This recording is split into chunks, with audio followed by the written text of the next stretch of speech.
Hello friends, this is Vijay Singh and you are again welcoming your YouTube channel The Study with Chemistry। तो जैसे कि हमने solution chapter को start किया था, तो सोल्यूशन चैप्टर में मैं अब तक 5 लेक्चर ले चुका हूँ। आज ये लेक्चर नंबर 6 है। तो आज हम देखेंगे सॉल्यूट। ऐसे तो ये सॉल्यूट तो आपको लग रहा होगा कि हमने पहले डिस्कस कर चुका है, यानी कि जब हम सोल्यूशन का इंट्रोडक्शन ले रहे थे तो उस टाइम हमने इसको डिस्क्राइब किया था। लेकिन अब हम जो सॉल्यूट को डिस्क्राइब करेंगे वो इस बेसिस पे करेंगे क्योंकि इसके नेक्स्ट लेक्चर में हम कोलिगेटिव प्रॉपर्टीज देखेंगे। तो कोलिगेटिव प्रॉपर्टीज में बेसिकली न्यूमेरिकल होते हैं। तो न्यूमेरिकल में ये वर्ड इतनी बार यूज होगा कि हम सॉल्यूट केवल देखेंगे। तो उस वजह से हम सॉल्यूट को पहले क्लियर करेंगे कि एक्चुअली सॉल्यूट होता क्या है, क्योंकि आपके इतने कमेंट आए कि आपने कहा कि हमें सॉल्यूट को क्लियर करना है। इस वजह से मुझे ऐसा लगा कि सॉल्यूट एक पैनिक टॉपिक है, तो इसलिए पहले हमने सॉल्यूट को ही क्लियर करना चाहा।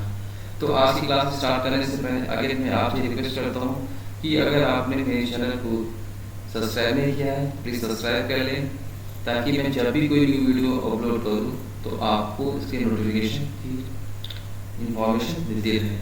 तो let's start today topic solute.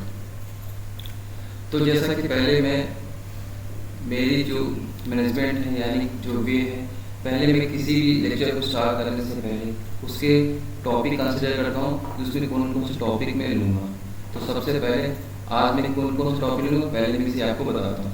सबसे पहले हम कंसिडर करेंगे सॉल्यूट क्या होते हैं, देन हम डिस्कस करेंगे कि टाइप्स ऑफ सॉल्यूट, यानी कि जो सॉल्यूट के टाइप्स होते हैं। सॉल्यूट में टू साइड डिवाइड किया है। फर्स्ट को बोलेंगे हम लोग क्या, volatile solute and then second non volatile solute. तो वोलेटाइल सॉल्यूट और वोलेटाइल सॉल्यूट का डिस्कशन हमने लास्ट क्लास में कुछ किया था, यानी कि जब हम वेपर प्रेशर को डिस्कस कर रहे थे तो उस टाइम हमने इसका थोड़ा सा लाइटली स्टडी किया था। तो हमने कहा था कि जब हम सोल्यूशन टॉपिक के न्यू लेक्चर सॉल्यूट देखेंगे तो उसमें आगे इसको क्लियर करेंगे। तो सबसे पहले हम देखेंगे कि सॉल्यूट क्या होते हैं। तो सॉल्यूट को पहले हमने कहा कि कोलिगेटिव प्रॉपर्टीज की यूज के बेसिस पे हम इसको 2 टाइप से डिवाइड कर देंगे। फर्स्ट पार्ट को बोलेंगे हम volatile solute and second part को बोलेंगे नॉन वोलेटाइल सॉल्यूट। अभी के लिए हम बस इतनी बात ही कंसिडर करेंगे। फर्स्टली हम देखते हैं सॉल्यूट क्या होते हैं। A solute is defined as the substance that is dissolved in a solution। यानी कि सॉल्यूट का जो बेसिक डेफिनेशन आता है ये कि जब किसी सॉल्यूट को हम किसी लिक्विड में डिसॉल्व करते हैं तो एक सॉल्यूशन फॉर्म होता है। Okay, for solution of fluid the solute is present in a lesser amount than the solvent. यानी कि जब भी कोई सॉल्यूशन फॉर्म होगा तो डेट कंपोनेंट जो काफ़ी कम अमाउंट में होगा सॉल्यूट कहलाएगा और जो ज़्यादा होगा वो सॉल्वेंट कहलाएगा। यानी कि हमने सॉल्वेंट और सॉल्यूट को पहले ही हाईलाइट कर दिया था। ओके, यानी कि जब भी कोई सॉल्यूशन फॉर्म करेगा तो उसमें जो सॉल्यूट अमाउंट होगा ये बहुत ही लेस क्वांटिटी होगा और सॉल्वेंट होगा एक्सेस अमाउंट होगा, जो कि हम पहले इंट्रोडक्शन ऑफ सॉल्यूशन में कंसिडर कर चुके हैं। ओके, तो concentration is a measurement of amount of solute is present in a chemical solution। यानी कि जो सॉल्यूशन में प्रेजेंट होते हैं उन्हें हम कहते हैं कंसंट्रेशन ऑफ सॉल्यूशन। और कंसंट्रेशन ऑफ सॉल्यूशन के बिहार पे हम सॉल्यूट की स्टडी करते हैं कि उस सॉल्यूट का कितना ग्राम टेकन लिया गया है, यानी कि क्वांटिटी कितनी है, यानी कि उसका वेट क्या है, उसका मोलर मास क्या है, उसका नेचर क्या है, उसका फॉर्मूला क्या हो सकता है।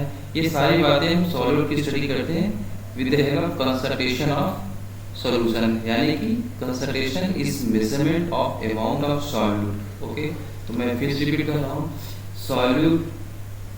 सॉल्यूशन के वो पार्ट होते हैं जो कि लेसर अमाउंट में होते हैं एज कंपेरिजन टू सॉल्वेंट, और सॉल्यूशन में जो सॉल्यूट प्रेजेंट होते हैं उन्हें एक मेथड कंसंट्रेशन ऑफ सॉल्यूशन के थ्रू हम फाइंड करते हैं उसका नेचर, उसका केमिकल फॉर्मूला और उसका मोलर मास।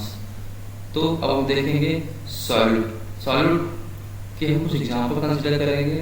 जैसे कि मैं आपको एक बात और फिर हाईलाइट कर दूँ कि मैं बीच में स्लाइड के आप कुछ समय दूंगा, तो उसमें आप स्क्रीन शॉट ले लें ताकि आप अपने नोट्स बना सकें। ओके, तो यूजुअली ये solid that will dissolve in a liquid. Okay, यानी कि जनरली जो सॉलिड होता है सॉलिड होते हैं जो किसी लिक्विड में डिसॉल्व होते हैं। Okay, an everyday example of solid is salt in water.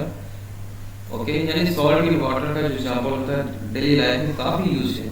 हम एग्जांपल उन्हीं बातों को लेते हैं जिन्हें हम ऑब्जर्व करते हैं डेली।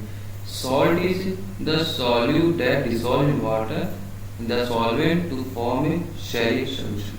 यानी जब भी सॉल्ट को वाटर में डिसॉल्व करते हैं तो एक सैलिड सॉल्यूशन फॉर्म होता है। सैलिड सॉल्यूशन यानी कि अगर बेसिकली बात करें सॉल्ट और वाटर, दैट इज नमक और वाटर का सॉल्यूशन सैलिड वाटर कहलाता है। यानी कि जैसे कि एग्जाम्पल के सी वाटर भी एक तरीके का सैलिड सॉल्यूशन ही होता है। ठीक, उनमें सॉल्ट के अलावा और भी कई कंपोनेंट मिक्स होते हैं। तो इस तरीके से हमने देखा कि सॉल्यूट क्या होता है।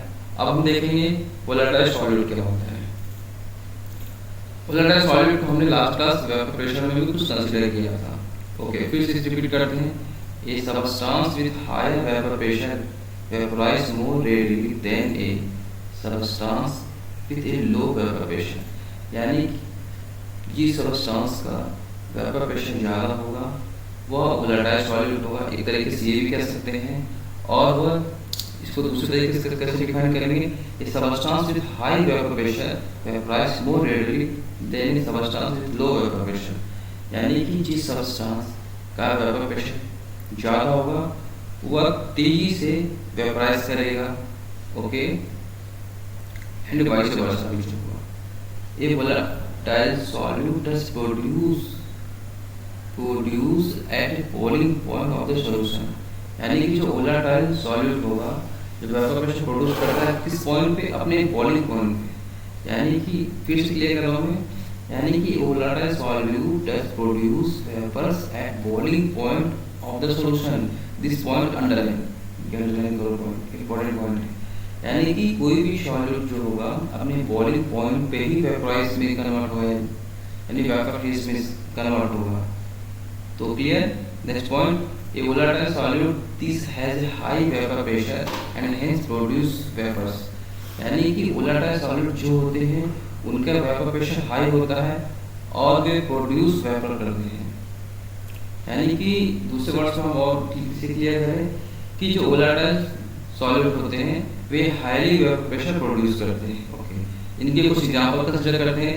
इथाइल अल्कोहल एंड पेंटेन के जो एग्जांपल होते हैं, मरकरी एंड गैसोलीन के एग्जांपल होते हैं। ये जो है एक तरीके के ऐसे वोलेटाइल सॉल्यूट हैं जो हाईली वेपर प्रेशर प्रोड्यूस करते हैं। ओके, तो टॉपिक क्लियर। ओके, नेक्स्ट अब हम देखेंगे नॉन वोलेटाइल सॉल्यूट क्या होते हैं। नॉन वोलेटाइल सॉल्यूट एक तरीके से वोलेटाइल सॉल्यूट के जस्ट रिवर्स होते हैं। जैसे a non volatile solute substance refers to a substance that does not readily evaporate into a gas under existing condition। यानी कि जो नॉन वोलेटाइल सॉल्यूट होते हैं वे इजीली वेपोराइज नहीं होते हैं। ठीक, जैसे कि हमने वोलेटाइल सॉल्यूट में देखा था at that existing condition. Okay, repeat, a non volatile solute और substance refers to a substances that does not readily evaporate। evaporate means gases form में जाने को evaporate कहते हैं।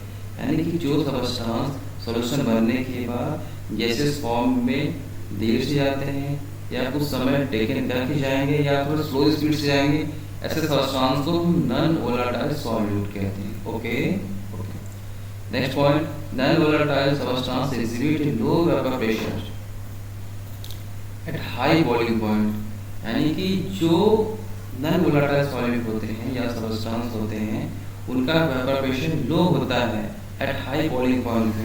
यानी कि हाई बॉइलिंग पॉइंट पे जो सबस्टेंस अपने फेज को तेजी से कन्वर्ट नहीं करते, तो ऐसे सबस्टेंस को हम बोलते हैं नॉन वोलेटाइल सॉल्यूट। ओके, जैसे एग्जांपल है इसके sugar and salt like sodium chloride. तो यानी ये शुगर सॉल्ट जो मिक्सचर बनेंगे ये एक तरीके नॉन वोलेटाइल सॉल्यूट होंगे। Okay, clear. तो इस तरीके से आज हमने देखा कि सॉल्यूट के दो टाइप होते हैं, वोलेटाइल सॉल्यूट और नॉन वोलेटाइल सॉल्यूट। ओके, तो नेक्स्ट क्लास में हम कोलिगेटिव प्रॉपर्टीज को स्टडी करेंगे। कोलिगेटिव प्रॉपर्टीज क्या होते हैं, कितने टाइप्स होते हैं, इनमें कैसे न्यूमेरिकल होते हैं, हम सब कुछ डिस्कस करेंगे और हम आप न्यूमेरिकल भी करवाएंगे। तो इस तरीके आज के लेक्चर के लिए बस इतना ही। Thank you very much.